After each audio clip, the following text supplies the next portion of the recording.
ఈయనకేదో పెద్ద ఎత్తున విశ్వసనీయత ఉందని మడమ తిప్పనని ఒక్కసారి ఆయన మాటలో నిందాం.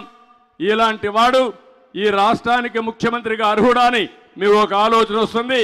ఒక్క నిమిషం మీరు వినండి.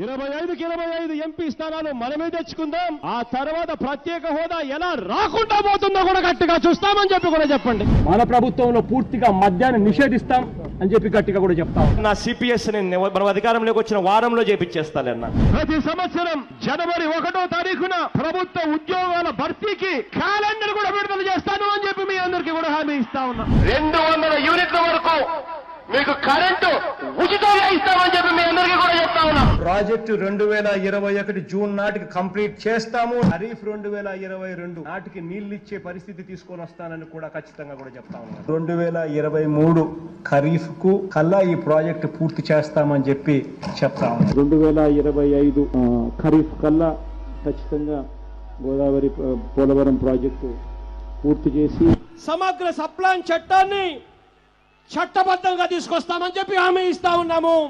3వ వంతు నిధులు బీసీలకు కేటాయిస్తాము అని చెప్పి హామీ ఇస్తా ఉన్నాను మీ అందరికీ. ఇలా ఉట్టి బీసీలకే 139 కార్పొరేషన్లు పెడతామని చెప్పి మీ అందరికీ హామీ ఇస్తా ఉన్నాను. పంట వేసే ముందే పలాని రేట్లు అని చెప్పి రేట్లు కూడా ప్రకటిస్తాం. గిట్టుబాటు ధరకు గ్యారంటీ ఇస్తాం. విజయవాడలో క్యాపిటల్ సిటీని పెట్టడం మనస్ఫూర్తిగా మేము ఆహ్వానిస్తున్నాం. ప్రతి కాపు సోదరుడికి నేను ఇవాళ హామీ ఇచ్చి చెప్తా ఉన్నాను. చంద్రబాబు నాయుడు గారి 5 సంవత్సరాలలో ఏదైతే కాపు కార్పొరేషన్ కోసం నిధులు ఏదైతే కేటాయించాడో ఆ నిధులకు రెట్టింపు నిధులు కేటాయిస్తాను అని చెప్పి మీ అందరికీ కూడా హామీ ఇస్తా ఉన్నా. ఇది జగన్ అనే నేను మనం అధికారంలోకి వచ్చిన వెంటనే ఆ చెప్పిన 5,000 కోట్ల రూపాయలను 10,000 కోట్ల రూపాయలు ఇస్తాను అని చెప్పి నేను చెప్పడం మోసమని అడుగుతా ఉన్నా.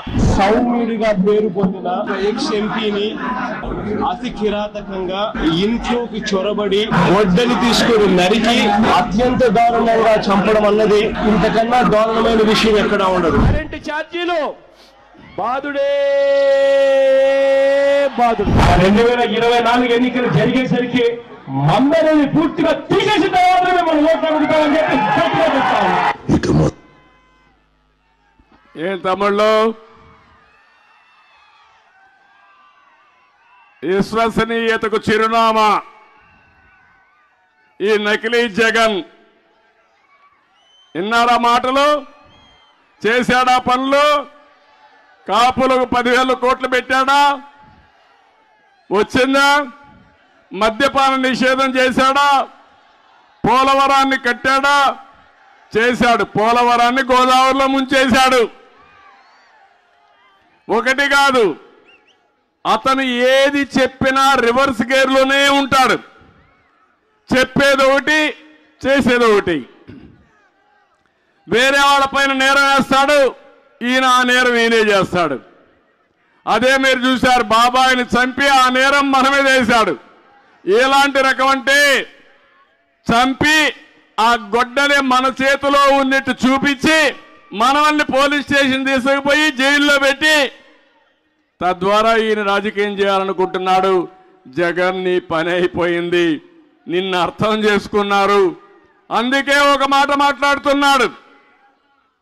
సీన్ అర్థమైపోయింది, తిరగబడింది.